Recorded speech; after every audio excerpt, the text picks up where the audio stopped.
Football বিশ্বকাপের এই টাকা ইনকাম করে তোমার ইমানদার ভাইয়ের বুকে গুলি মারবে, গুলি মারবে,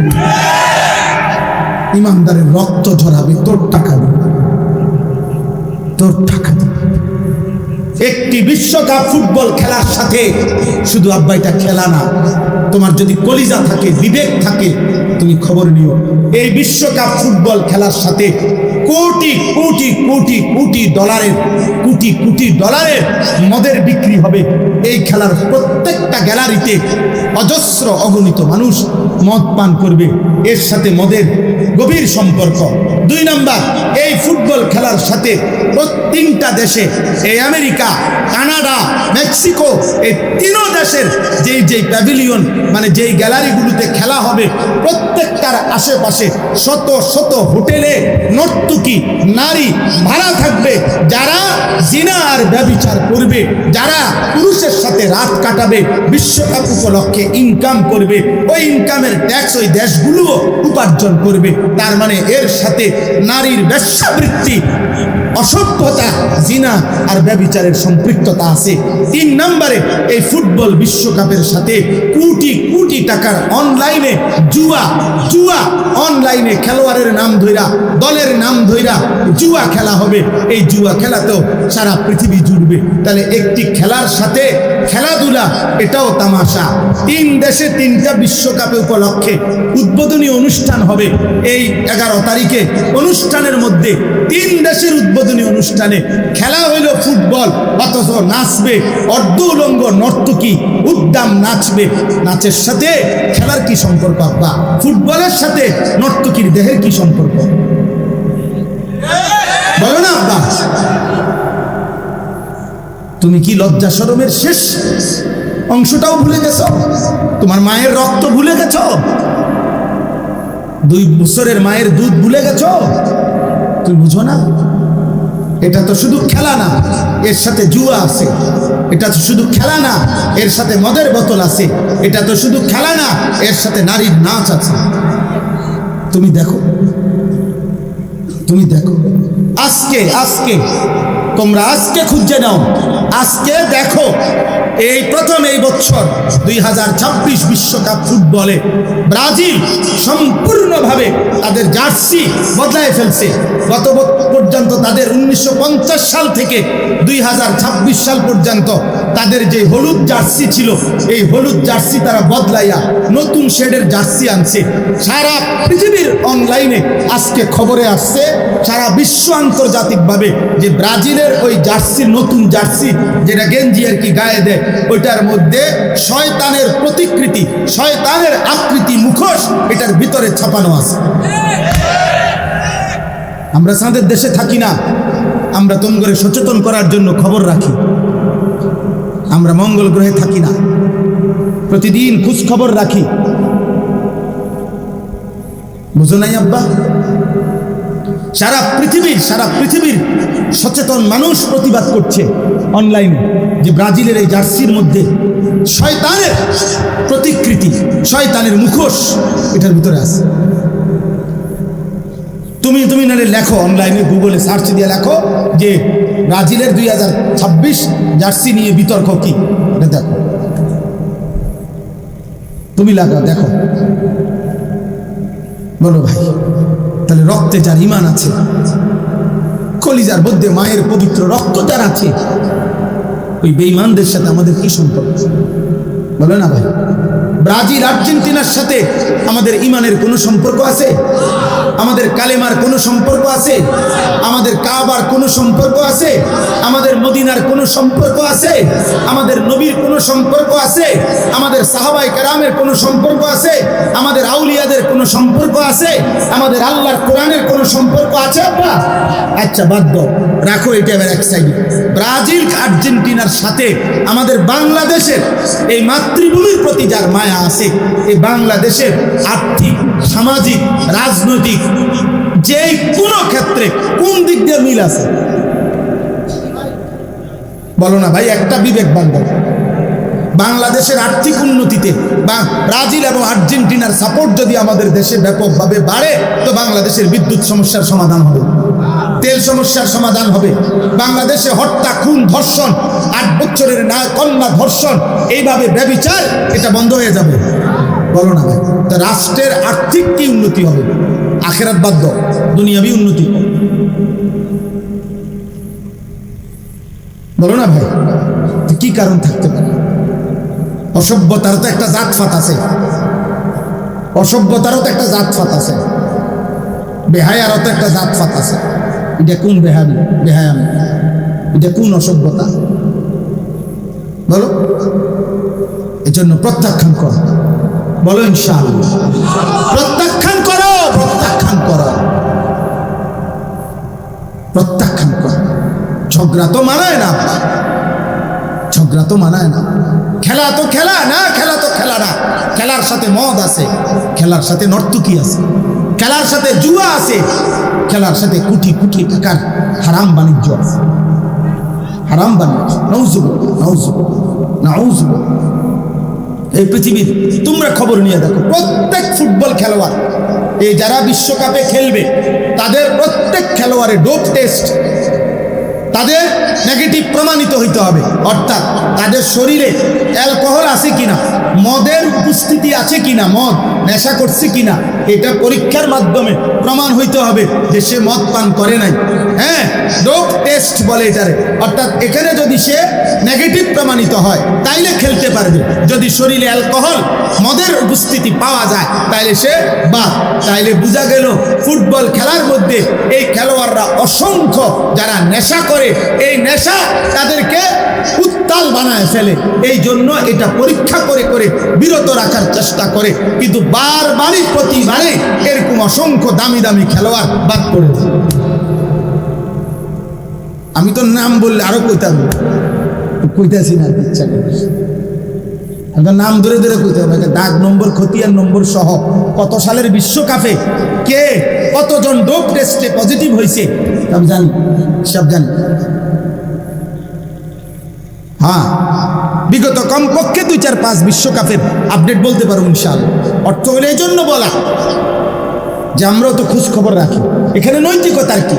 তোমরা এবার শেষ কথা হলো আমার ভাই, তোমরা কমপক্ষে সব বাদ দাও, আমরা মোল্লা মৌলবীর কথা বাদ দাও, যারা আয়োজন করছে ওনাদের কাছে গুগলে সার্চ করে এই যে ফিফা, আন্তর্জাতিক যে ফুটবল ফেডারেশন, যেটা যারা আয়োজক, তাদের কাছ থেকে জানতে চাও যে আপনারা বলেন গোটা পৃথিবীর কি উন্নতির জন্য আপনারা এই খেলার আয়োজনটা করছেন, এটা ওনারা কো। কথাটা বুঝছেন? হ্যাঁ বলুক, এটা ওনাদেরকে বল। কথা বুঝেন নাই? আন্তর্জাতিক পৃথিবীতে যদি এই ফুটবল খেলাটা ঠিক মতো হয় তাহলে যুদ্ধ বন্ধ হয়ে যাবে তো? আন্তর্জাতিকভাবে যুদ্ধ বন্ধ হয়ে যাবে তো? ইসরায়েলের জুলুম অত্যাচার বন্ধ হবে তো? কথা বলে না। আন্তর্জাতিক তেল সমস্যার সমাধান হবে তো? ইরান আর আমেরিকা ইসরায়েলের যুদ্ধ বন্ধ হবে তো? কি হবে? মানুষের ভিতরে নৈতিকতা বাড়বে। বলো ভাই, তাহলে না আন্তর্জাতিক কোনো ফায়দা আছে, না আমার রাষ্ট্রীয় কোনো ফায়দা আছে, না আমার ধর্মের কোনো ফায়দা আছে। এখানে আছেটা কি? আছেটা শুধুই হারামটা আছে, শুধুই হারামটা আছে, শুধু আখেরাতের বরবাদটা আছে, শুধু জাহান্নামটা আছে, আর কিছু না। শুধু আগুন আছে, আগুন, শুধু আগুনটা আছে। এই জন্য চলো শেষ কথা, যার বিবেকে কুলায় নিয়ত করো, নিয়ত করো এমন খেলা আমরা দেখবো না। বলো না ভাই ইনশাআল্লাহ? বলো না ইনশাআল্লাহ? খেলা প্রত্যাখ্যান, প্রত্যাখ্যান। সর্বশেষ কথা হলো, কোনো অসুবিধা নাই। অনেকেই হয়তো মনে মনে বলছে, না হুজুর আমনে না, আপনার আব্বাও যদি কবর থেকে আসে আমি ফিরবো না, আমি দেখবো, অসুবিধা নাই। তোমার মতো নাফরমানের জন্য পৃথিবী আটকাবে না, কারো জন্যই পৃথিবী আটকায় না। যেদিন আব্দুল কাদের জিলানী বড় পীর রহমতুল্লাহ আলাইহ উনি যেদিন ইন্তেকাল করছে সেদিনও সূর্য ডুবছে, যেদিন ফেরাউন মরছে সেদিনও সূর্য ডুবছে। কথা বলে না? সময় কারো জন্য থামে না। ইমানদার মূল্য পৃথিবী থামে না, নাফরমান মরলেও কি থামে না? পৃথিবী থামে না। অতএব আমাদের কারো জন্যই সূর্য চন্দ্র থামবে না, সময় সময়ের গতিতেই চলবে, পৃথিবী পৃথিবীর গতিতেই শেষ হবে। আপনাদেরও মৃত্যু হবে, ইমানদারেরও মৃত্যু হবে, নাফরমানেরও মৃত্যু হবে, কিন্তু একদিন কবর আটকায় যাবে, একদিন হাসরের ময়দান আটকায় যাবে। এই পৃথিবী বন্ধু ছেড়েই দিতে হবে। হাসি কিংবা কান্না, আনুগত্য কিংবা নাফরমানি, পৃথিবী তোমাকে ছেড়ে দিতে হবে। আল্লাহ তাআলা আমাদের সবাইকে বুঝ দান করেন।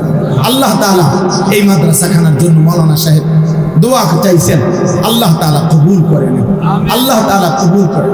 আমার ভাই এলাকার যারা বয়স্ক মানুষ আছেন, এলাকার যারা বিবেকবান আছেন, মাওলানা সাহেবের মাদ্রাসার এখানে কেন বিদ্যুতের সমস্যা, আমি আপনাদের কাছে হাত জোড় করে বলি, আমি কিছুই জানি না, কিন্তু আমার একটা কথা, একটাই অনুরোধ, বিবেকবান কোনো মানুষ যদি আছেন, আপনাদের যাদের দ্বারা সহযোগিতা করলে এটা সমাধান হবে, আপনারা সমাধান করে দেন। কারণ এটা মনে রাখেন, কোনো আল্লাহর বান্দা, কোনো আলেমে দ্বীনের চোখের পানি যদি ধরে, এই মাওলানা চোখের পানি ফেলছে, এই চোখের পানি যে বাধাগ্রস্ত করবে তার ক্ষতি হবে। আমি বললাম আর বলে গেল, আমি যদি আর কোনোদিন নাও আসি, আমি বলে গেল, কোন আলেমে দ্বীনের চোখের পানি, কোন আলেমে দ্বীনের, আল্লাহর কোরআন যার কলিজায় আছে, আপনার কাছে সে যত অপছন্দ হোক, তার কলিজায় আল্লাহর কোরআন আছে। অতএব তার চোখের বাণী সাংঘাতিক, সাংঘাতিক। আমি অনুরোধ করি, আল্লাহ তাআলা সমস্ত পেরেশানি দূর করে দেন। আমাদের প্রিয় ভাই মাওলানা সোহাইব আহমদ আশরাফি ভাই, ওনার মাদ্রাসা কত পেরেশানি নিয়া বেচারা বলছে, শুনাইছে, আমরা দেখছি, অনেক পেরেশানি নিয়ে হিম্মতের সাথে মাদ্রাসাটা আগায় নিচ্ছে। আল্লাহ তাআলা ওনার মাদ্রাসাও কবুল করে নেন। আপনাদেরকে দাওয়াত দিছে 22 নভেম্বর এই বছর ওনার মাদ্রাসার বার্ষিক মাহফিল, আমাদেরও দাওয়াত আছে, আমারও দাওয়াত আছে, জোহরের পরে খুব সম্ভব বয়ান আছে, ইনশাআল্লাহ আমরাও আসার চেষ্টা করবো, আল্লাহ চাহে তো। আল্লাহ তাআলা আমাদের সবাইকে তৌফিক দান করে। সর্বশেষ কথা আবারও বলি, আমার শায়েখ আল্লামা মুফতি মুশতাকুন নবী কাসিম হুজুর সব সময় বলে, আমারে বহুদিন এরম হাতে ধরে হুজুরে আমারে বলছে, অনেক দিন, মাওলানা যেখানেই ভালো কাজ, যেখানেই নেক কাজ, সেখানেই আপনি কিছু না কিছু দিয়ে মিশে যাবেন, শরীক থাকবেন, কম হোক বেশ হোক। হুজুর এটা খুব মহব্বত করে বলে যে মাওলানা দেখবেন হাসরের ময়দানে নিজের আমলনামায় সারা দেশ থেকে নেকি দেখা খুশি হয়ে যাবে। কিরে, আমি আনিসুর রহমান কুমিল্লা, আমার নামে দি সিলেটের থেকেও নেকি আছে, যশোরও নেকি আছে, ব্রাহ্মণবাড়িয়ারও নেকি আছে, হবিগঞ্জেরও নেকি আছে। ঘটনা কি? ঘটনা কি? ওই যে কোনো না কোনোখানে দিনের কোনো না কোনো কাজে কিছু সহযোগিতার বরকতে আল্লাহ তাআলা আমলনামার মধ্যে নেকি পৌঁছে। এই জন্য প্রত্যেকে ঈমানের পক্ষে, আমলের পক্ষে, মসজিদের পক্ষে, মাদ্রাসার পক্ষে, উলামায়ে কেরামের পক্ষে থাকবে। বলেন ইনশাআল্লাহ, বলেন ইনশাআল্লাহ, বলেন ইনশাআল্লাহ। 2 বছর পরে, 6 মাস পরে, 5 মাস পরে, মাঝে মধ্যে অনেক দিন নাস্তিক মুরতাদ বেঈমানরা টাকা খাওয়াইয়া সারলে আপনার মাঝে মধ্যে 2-4 জন চামচিকা বাদুর আপনার আমাদের দেশে মাঝে মাঝে লাড়া দেয়। এই সমস্ত পাগল ছাগল অল্প সময়ের ব্যবধানে হারিয়ে যায়। ইমানদার টিকেই থাকে, ইমানদার টিকেই থাকে, সেজদাওয়ালা টিকেই থাকে। আল্লাহ তাআলা আমাদের সবাইকে কবুল করেন। আজকের এই আনন্দগ্রাম ইসলামী যুব সংগঠনের এই মাহফিলে আল্লাহ বরকত দান করেন, আমিন। যার ধৈর্য কুলায়, যেটুকু কুলায়, এটুকুই মনোযোগ দিয়ে শুনলে বরকত হবে। মূলত আসলে কোনো ব্যক্তি বিশেষের কোনো বরকতের, বরকত আল্লাহর কথা। এজন্য আল্লাহর কথার প্রতি মনোযোগী হলে ধীরে ধীরে দিল নরম। একটা পাথরের উপরেও ধারাবাহিক পানি পড়লে পাথর একটা সময় ছোট্ট একটা ছিদ্র।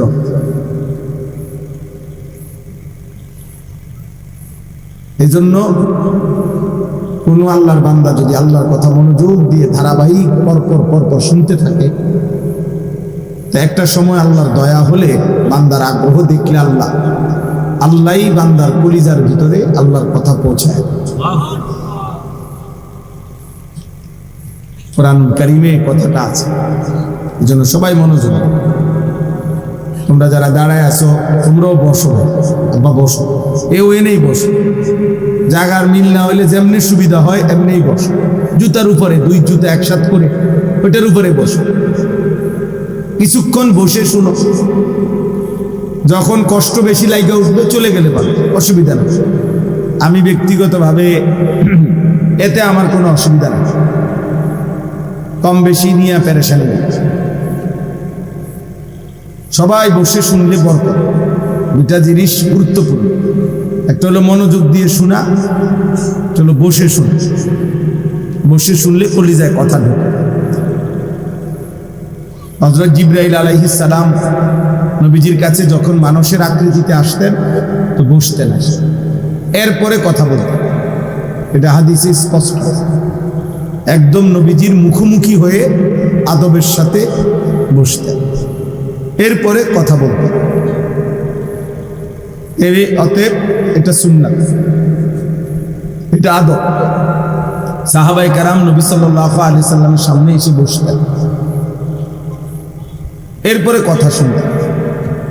অনেক হাদিসের মধ্যে আছে, সাহাবারা বর্ণনা করছেন যে আমরা নবীজির সাথে এভাবে বসতাম যেন আমাদের কাঁধে, পিঠে, মাথায় আইসা পাখি বসছে। কান্না আলা রুউসিনা তাইর, অর্থাৎ এত স্থির থাকতাম আমরা যে একটা পাখি এসে বসে।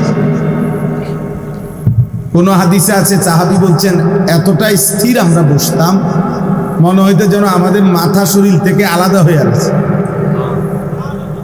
হ্যাঁ, এটা হাদিসের সব। এত মনোযোগ দিতেন ওনারা, ফলে ওনাদের এত কম সময়ে এত পরিবর্তন হয়েছে। এই জন্য আল্লাহর কথার প্রতি মনোযোগী হইলে ভালো, আন্তরিক। আর যখন আর আমার ধৈর্য কুলাচ্ছেন চলে গেলে ভালো। শরীর ক্লান্তি লাগতে পারে, অসুস্থ লাগতে পারে, পেরেশানি থাকতে পারে, ঠিক আছে শুনলাম না, কিন্তু ওই গাফেল অর্ধেক জুড়ায় অর্ধেক শুনে এ 1000 বছরও বদলায়। বুট খায়, বাদাম খায়, ওয়াজও শুনে, ওই মানুষের কখনই পরিবর্তন হয় না। এ শুনে আর বুঝেন না, কদ্দুর জিমায় জুড়ায়, আবার কতটুকু শুনে, এই ফায়দা হয়। আরবিতে একটা কায়দা আছে, মূলনীতি আছে, নতিজা আর জালের তাবে হয়। এটা বলে আর এই যে অর্থ হইল ফলাফল নিকৃষ্টতার অনুগামী হয়। মানে হলো একদম সহজ উদাহরণ, যেমন একটা পানির ট্যাঙ্কি, মনে করেন 500 লিটার, ওই যে মসজিদের ছাদে যে পানির ট্যাঙ্কি দেয়, তো এখানে যদি 499 লিটার পবিত্র ফ্রেশ পানি দেয়, আর 1 লিটার অথবা আধা লিটার যদি পেশাব দেয় মিশায়, তো পানির হুকুম কি? আপনাদের কি বলেন? তাহলে ফলাফল আসছে কি?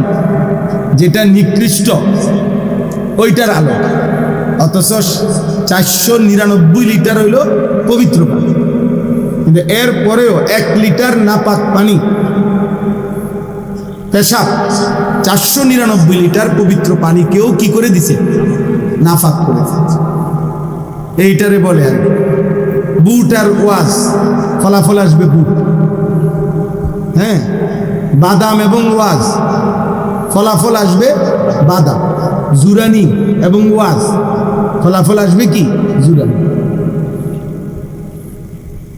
নতিজা আর জালের তাবে, যেটা নিকৃষ্ট ফলাফল ওইটার আলোকে।